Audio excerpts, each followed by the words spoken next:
Good day and welcome back to the Family Cyber Clinic. This week we continue the trending scam series we started last week. And this week we're covering the Apple Pay Wallet SMS scam.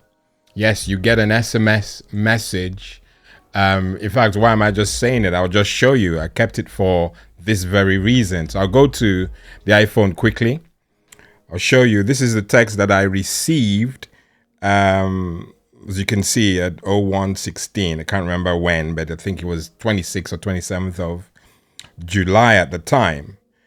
And the text message that you receive, and you can see it's from a mobile phone number. It says there seems to be an issue. That usually is a red flag. That's bad grammar. There seems to be an issue. Of course, you expect that to be an issue. But anytime you see spelling mistakes, that's enough to be suspect. That's a huge red flag. So the text message says there seems to be an issue with your Apple Pay wallet.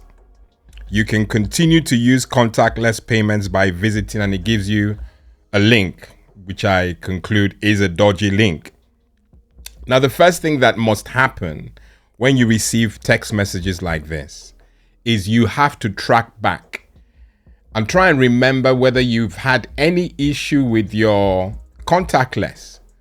Because for those of you who don't know what the wallet is, Apple have a wallet where your contactless cards are placed into, so that when you go to supermarkets, stores, you can use your phone, not your phone, your watch, to pay, or you use your card to pay.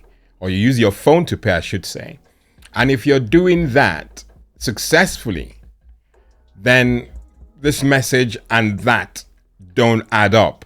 So I remember when I received this text message, I had just bought fuel and I used my phone to pay for the fuel.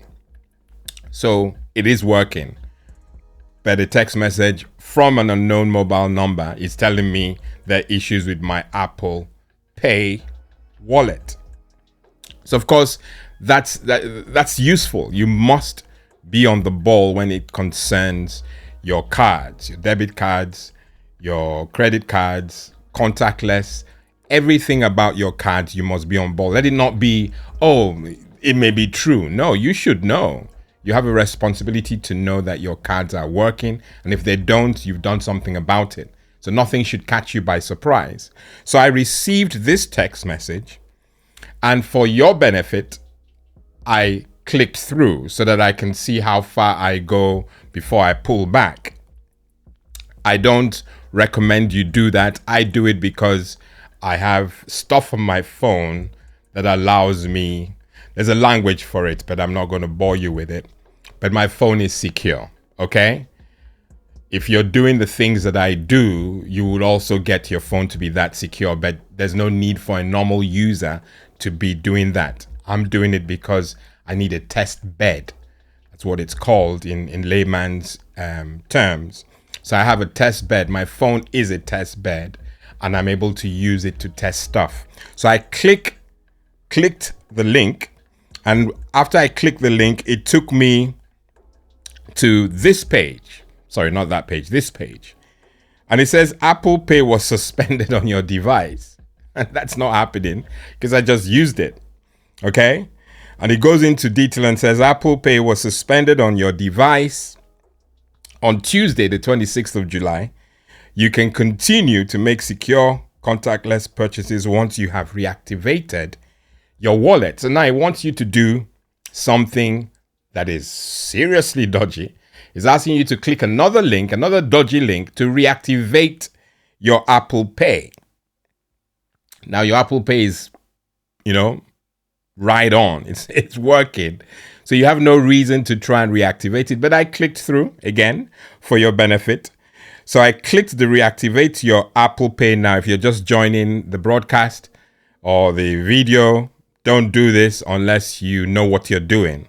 I do, okay? No boasting. I'm doing it for you and those lovely young ones of yours, okay? So I clicked the reactivate your Apple Pay now, and it brought me to this screen. It says I must verify my identity. So I said, hey, okay, you want me to verify my identity? I'm going to verify my identity. I do not recommend lying. But again, I did this because I was trying to get to the bottom of this scam, all right?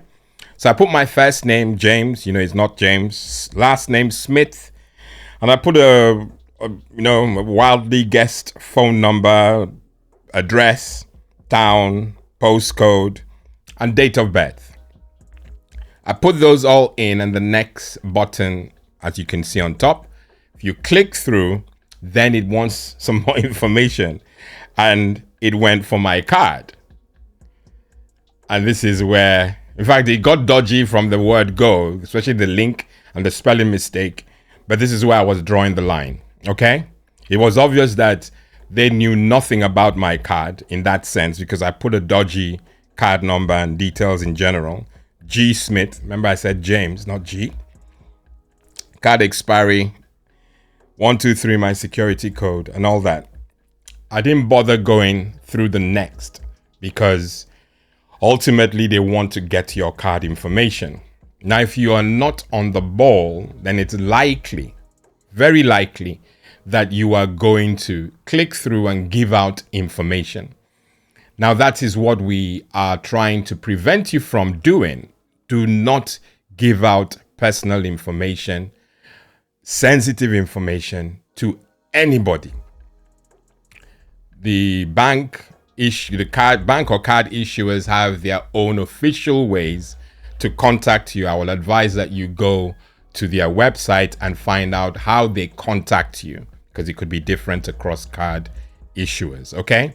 But do not hand over sensitive information like your date of birth, your card details, your address, all that.